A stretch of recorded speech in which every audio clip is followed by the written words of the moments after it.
Vocês estão prontos para esta matéria denúncia aqui da nossa querida Paula Schmidt? Eu preciso ler essa matéria com vocês aqui. Muito importante, tá? E ela escreve porque está acontecendo com ela. Coisa gravíssima, tá? O racismo e a usurpação dos direitos do negro. O crime pelo qual querem me condenar é o mais perigoso do Brasil de hoje. Crime de falar a verdade e defender a razão. Quase como o crime ideia do 1984, né? E ela fala, nesta semana, fui condenada a pagar indenização à jornalista Basília Rodrigues por suposta difamação. Difamação esta que Basília quer transformar em injúria racial.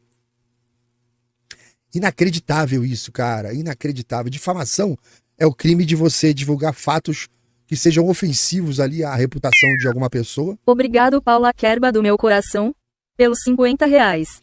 Ou alguma coisa que prejudique a honra objetiva da pessoa, como a sociedade observa aquela pessoa, alguma coisa assim, né? Então, o processo está transformando difamação em injúria racial, que é um crime absolutamente diferente, passível de 5 anos de prisão.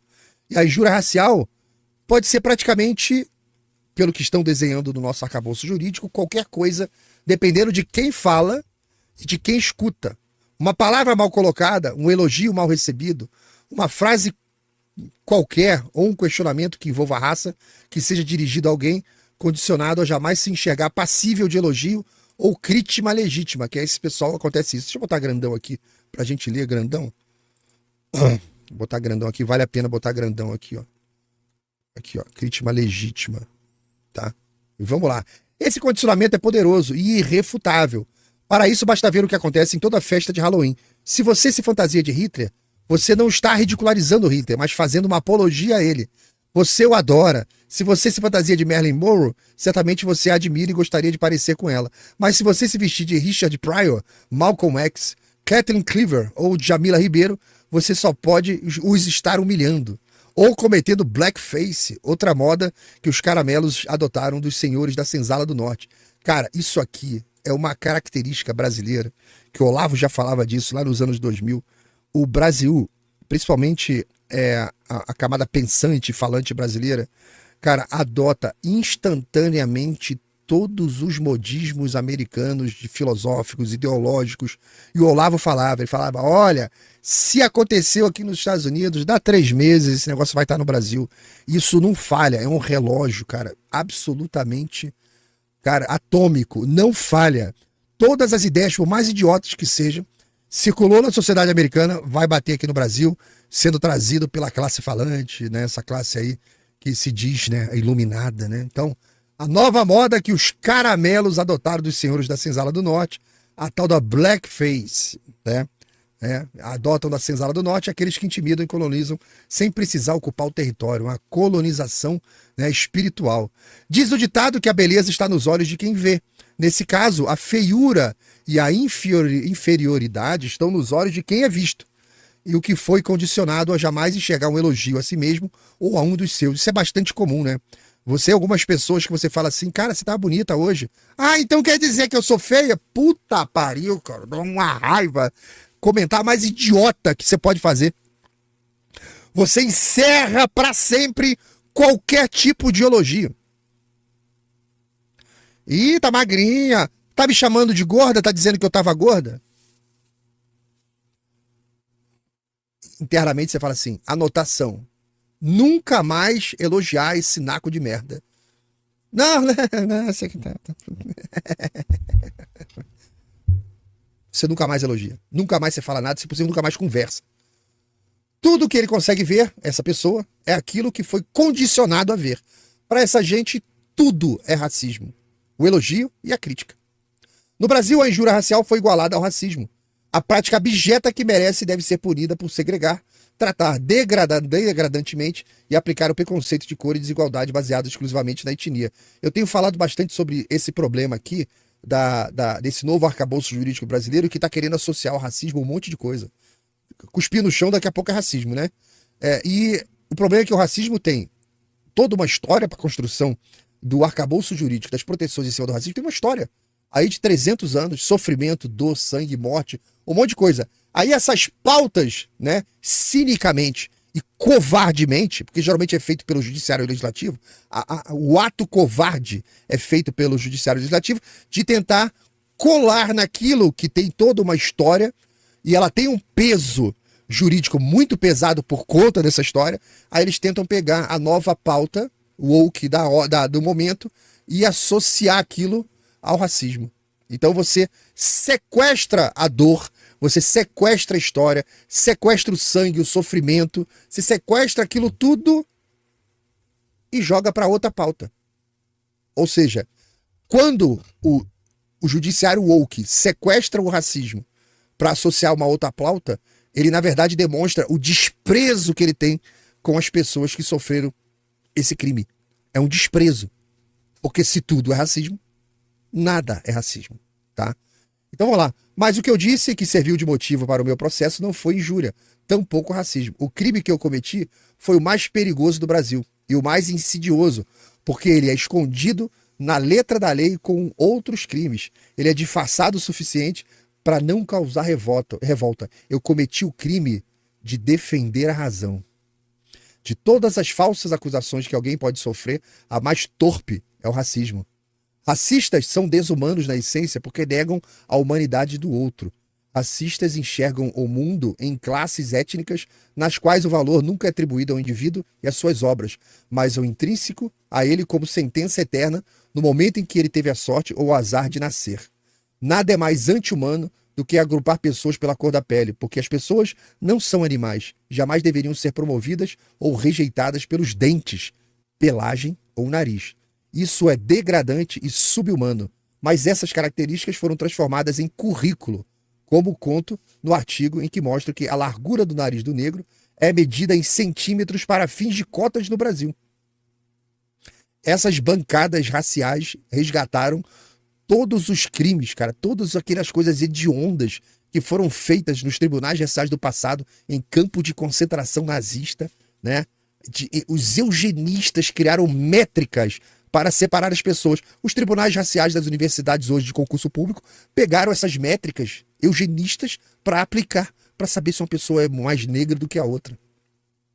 Qualquer pessoa negra, branca ou indígena, detentora de suficiente inteligência, entende que essas leis são escritas por homens bem brancos, que se empreteceram com muito dinheiro, bilionários que se escurecem tomando sol em iates, enquanto contratam neocapatazes com quase todas as cores de Benetton, escolhidos a dedo por fotos no LinkedIn. Brancos de nascença e donos do mundo por hereditariedade, esses antigos senhores de escravos foram além e hoje controlam tanto brancos quanto negros. Seu poder não diminuiu e ele aumentou. Os negros agora são comandados de forma sutil e pressionados a seguir um manual de comportamento, obrigados etnicamente a se comportar de acordo com a sua raça.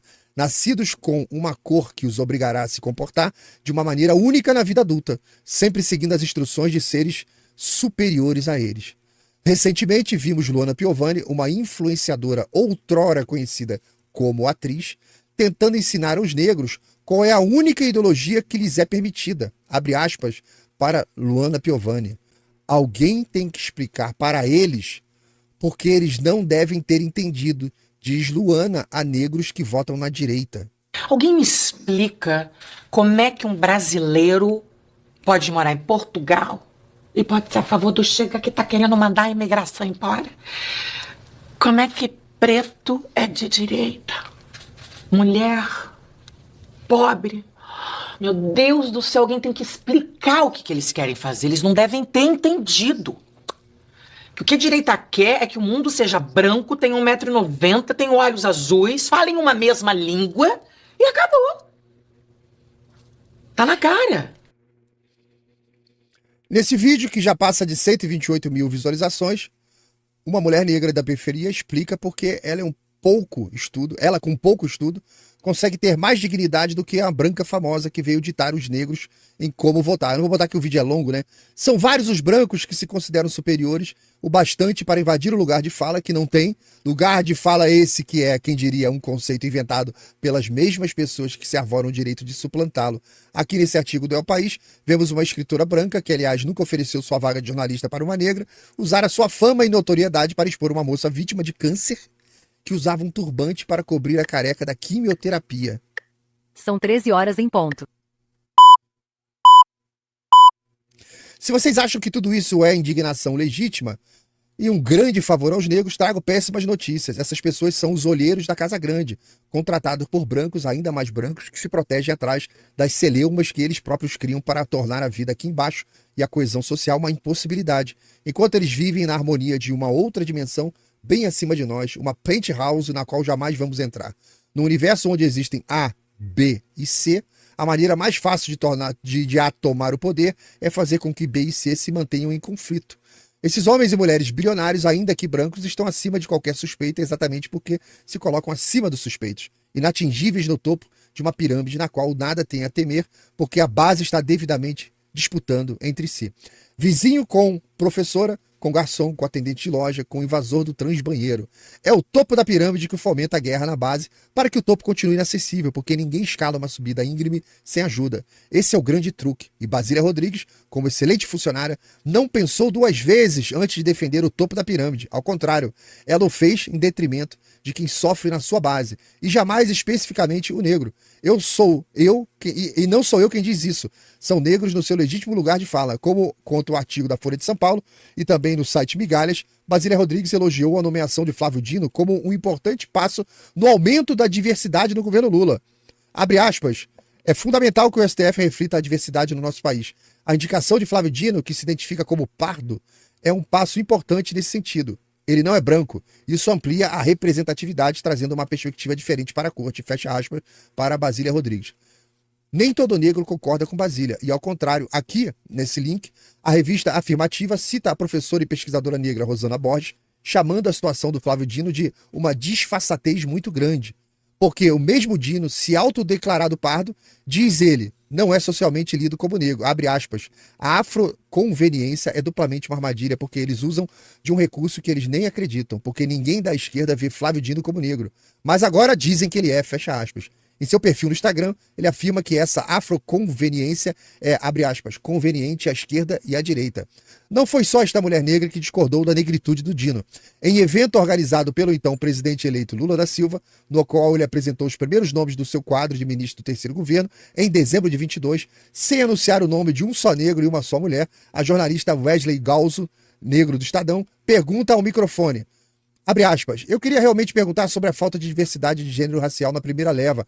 Eu pergunto se nos próximos pronunciamentos, ele perguntando para o Lula, nas próximas anunciações de ministros, teremos também mulheres, indígenas e negros em pastas estratégicas com grandes orçamentos como saúde e educação, ou se ficarão apenas confinados a pastas da igualdade racial e dos direitos humanos. Vamos lá. Presidente Wesley Galzo do Estadão. Presidente, o senhor se antecipou à imprensa que iria realmente perguntar sobre a falta de diversidade de gênero e racial na primeira leva. E eu pergunto se nos próximos pronunciamentos, nas próximas anunciações de ministros, teremos também mulheres indígenas e negros em pastas estratégicas com grandes orçamentos, como saúde e educação, ou se ficarão apenas confinados à pasta da igualdade racial, das mulheres, dos direitos humanos. E uma pergunta destinada já ao ministro Flávio Dino, e o senhor pode responder também, se vai ser justiça e segurança pública ou vai haver um desmembramento dessas duas pastas. Você não fez uma pergunta, você fez uma historiografia do que vai acontecer nesse país. Olha, primeiro, eu não entendo que você pensa que esse cara é branco. Se você for perguntado pelo IBGE, no mínimo ele ia dizer que era pardo. Deixa eu te falar uma coisa. Lula então responde dizendo, não entendo que você pensa que esse cara aponta para o Dino, ele é branco. Mas não foi apenas o negro que lhe fez a pergunta que não reconhece Dino como negro. Quem realmente não se reconhecia como tal era o próprio Flávio Dino, que se declarou branco no TSE no seu registro para a candidatura ao governo do Maranhão nas eleições de 2018, como mostra a página oficial arquivada. Ali fica inequívoco, cor e raça, ele preencheu branco. Por isso a fala de Basília foi tão chocante e entristecedora, ainda que tenha sido extremamente satisfatória para outros donos do poder, porque Basília é negra e, como tal, é considerada por muitos negros como representante daquela etnia nas altas esferas do jornalismo corporativo. Ver uma jornalista negra deturpando a lógica da cota e permitindo uma usurpação de um direito conquistado depois de anos de luta é algo repudiável. As cotas têm o objetivo oficial de reparar erros históricos e racismo, duas tragédias que não parecem ter feito parte da trajetória do Dino. Mas existe um detalhe ainda mais sinistro na fala de Basília. Ela faz questão de dizer que Dino é pardo, porque, abre aspas, se identifica, fecha aspas, como pardo. No mundo onde uma peruca permite a um homem se identificar como uma mulher e se valer de benefícios que mulheres verdadeiras levaram séculos para conquistar, não é difícil imaginar onde isso vai parar. Por último, uma das alegações de Basília é que eu a teria desmerecido ao sugerir que ela entrou para a CNN em uma cota de diversidade. Ora, aí cabe, obviamente, uma única pergunta. Por acaso, entrar por cota é demérito? É isso mesmo? Estão sujeitando os negros a serem confundidos com pessoas de menor talento, que entram por cota exatamente por não cumprirem requisitos que seriam exigidos de outras pessoas, tentando conquistar um emprego por seu próprio valor e competência. Eu não sei por que isso teria ofendido Basília, a quem nunca quis ofender. São ideias de Basília que me incomodam. E isso não é crime. Ao contrário, o jornalismo é feito de opiniões, questionamentos e embates. Eu, por exemplo, questiono com veemência outras duas afirmações que Basília fez. E devo dizer que quando eu trabalhava na Folha, no SBT e na TV Bandeirante, onde fui contratada por ter vencido seu Prêmio Nacional de Radiojornalismo, eu poderia ter pele azul, cabelo rosa, genital hermafrodita e piercing no olho, que, mesmo assim, eu seria sumariamente demitida se afirmasse que na bandeira do Brasil está escrito independência ou morte. E que o Chile e Equador não fazem parte da América do Sul. Afirmações que Basília não fez apenas uma, mas duas vezes. Abre aspas. Não fazem parte da América do Sul, mas é bom que a gente possa ressaltar que Chile e Equador, que não fazem parte da América do Sul, também fecharam suas fronteiras já há alguns dias para os brasileiros. Fecha aspas. O clipe ainda está no ar neste link. Se fosse falsamente acusada de racismo, que é algo sórdido, repugnante e que deveria provocar um contraprocesso para que eu fosse reparada pela acusação mais feia, imoral e degradante que existe, mas existe algo ainda mais insidioso nisso tudo, porque a acusação de racismo ou injúria racial é, acima de tudo, kafkiana e incongruente, já que ela é o tipo de afirmação praticamente impossível de refutar, porque ela exige uma prova negativa. Quando eu fui detida pelo Hezbollah no Líbano e trancada num quarto de interrogação para verificação do que eu não era uma espiã israelense, em certo momento comecei a entrar num quase pânico. Uma história que contei num artigo para Rolling Stone, à época que foi republicado por Este Poder. Tentei imaginar, diante do espelho, na parede onde por trás de alguns homens me observavam, como eu me defenderia da acusação de ser uma espiã. Como eu poderia provar que eu não era algo? Como eu provaria que não falo hebraico? Eu poderia provar que falo hebraico se assim o fizesse, mas seria impossível provar o contrário, porque isso é uma prova negativa, uma ausência, e a ausência não se mostra. Em direito, isso é conhecido como prova diabólica, e isso foi exigido de mim, não pelo Hezbollah, mas pela justiça brasileira.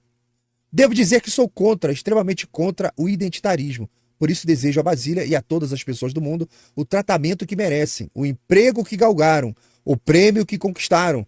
Ser contra o identitarismo é a minha prova negativa. Quem não vê identidade étnica não tem como ver raça. Mas a prova maior de que não sou racista é que eu sou individualista desde criancinha.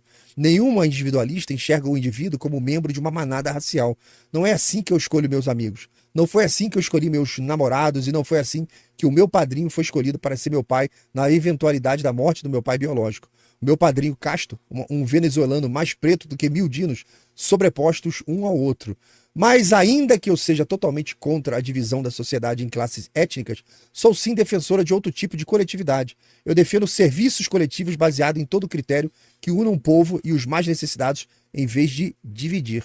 Sou a favor de demandas coletivas baseadas na fisicalidade, pessoas do mesmo bairro lutando pelo mesmo saneamento básico, e sou a favor de demandas coletivas baseadas em interesses comuns, trabalhadores que requerem um salário decente e condições humanas. Sou a favor de demandas coletivas baseadas em condições sociais, pais e mães exigindo melhores escolas para os filhos e até cotas para pobres. Infelizmente, vetada em Santa Catarina pelo STF. Acima de tudo, sou a favor da verdadeira e diversidade, a de pensamento, de escolha e de opinião. Paula Schmidt, jornalista, escritora, tem mestrado em Ciências Políticas e Estudos no Oriente Médio pela Universidade Americana de Beirute, é autora dos livros Eudemonia, Spies e Consenso Inc., O Monopólio da Verdade e a Indústria da Obediência, foi correspondente no Oriente Médio para o SBT, para a Rádio France e foi colunista de política dos jornais Folha de São Paulo, Estado de São Paulo, escreve para o Poder 360 semanalmente e às quintas-feiras. E eu trouxe esse artigo e fiz a questão de ler ele integralmente por conta da situação que a gente está passando agora no momento, que eu considero repugnante, que é você pegar uma coisa tão grave como é o racismo, está associando isso a todo tipo de pauta woke, mostrando um tremendo desprezo pelo racismo em si, pelas pessoas que sofreram e sofrem esse tipo de crime. É um desprezo pela história, é um desprezo pela luta que foi, porque para que você tivesse no Brasil o 1888 no 13 de maio, foi um trabalho de muitas pessoas. Tá? Foi um trabalho, Princesa Isabel, Nabuco, Parlamento. Existe um documento, um livro publicado no Congresso Nacional, na Livraria do Senado, você tem esse livro, acho que são 60 anos de história contra a escravidão no Parlamento brasileiro. E você tem lá desde 1824, 22, 24 ali mais ou menos, até 1888, assim, uma pletora de ações, né, dentro do parlamento, ali, ó, diminuindo a questão do racismo, tentando e mitigando aos poucos. Ou seja, nós estamos falando de um Luiz Gama, um cara que conseguiu a alforria de 800 escravos. Lembrando que o escravo custava o preço de um carro zero. O cara conseguiu levantar o dinheiro, assim, não foi de uma vez. Um trabalho contínuo, ele era um rábula, ele era um advogado sem formação. E ele foi lá juntando, ajudando pra cá, ajudando pra lá, junta tal. Juntava um dinheiro que ele nunca teve pra si. E ele entregava para libertar um escravo. Libertou uns 800 escravos, um Luiz Gama da vida. Então, você tem um trabalho contínuo da sociedade brasileira ao longo do tempo para superar essa chaga, que hoje essa turma woke limpa a bunda com esse sofrimento, com esse sangue, com esse suor, com toda essa história, ao associar outros delitos comuns ou crimes comuns, né, à questão do racismo. Um legislativo cansativo, frouxo, um judiciário esperto vai lá e traz toda uma dor histórica associado a uma fala, algo que alguém fez, que escreveu. Aí você joga naquela pessoa todo o peso das penas ligadas ao racismo. É uma covardia jurídica. O parlamento não consertou isso, então covarde é. E as pessoas que se utilizam disso, elas têm deficiência moral, deficiência histórica, cara, deficiência até de interpretação de texto, como ela está dizendo ali, né? E eu fiz questão de trazer isso inteiro aqui, porque esse é um ponto que me causa muita revolta. E eu queria, né, que existem poucos grupos negros, mas que todos eles lutassem contra isso. Isso é uma usurpação do sofrimento que os antepassados passaram, para que você possa jogar no inimigo político. E isso só é utilizado contra inimigo político. Ninguém está querendo nenhum tipo de reparação. Os casos de racismo na sociedade brasileira são raros. Existem, mas são raros. A quase maioria que você vê na imprensa é gente se utilizando desse recurso jurídico para jogar contra o inimigo, para resolver uma questão de condomínio, para disputar alguma coisa numa empresa, num negócio, e algum conflito social. Raros são os casos reais de racismo. Raros. Por quê? É isso que a gente está vendo aí. Tá? É uma vergonha. Paulinha, força para você aí. Isso dá despesa tremenda. Tremenda despesa que dá. E ela agora está com risco de pegar 5 anos de cadeia e eu de ter o canal fechado. Basta o YouTube interpretar que eu cometi algum tipo de racismo aqui também. O canal é fechado aí para sempre. Mas, cara, como que a gente vai discutir as coisas que estão acontecendo na sociedade brasileira sem se expor a temas que são sensíveis, né? Isso é uma coisa que urge no Brasil, né? Que hoje os meios de discussão são as redes sociais.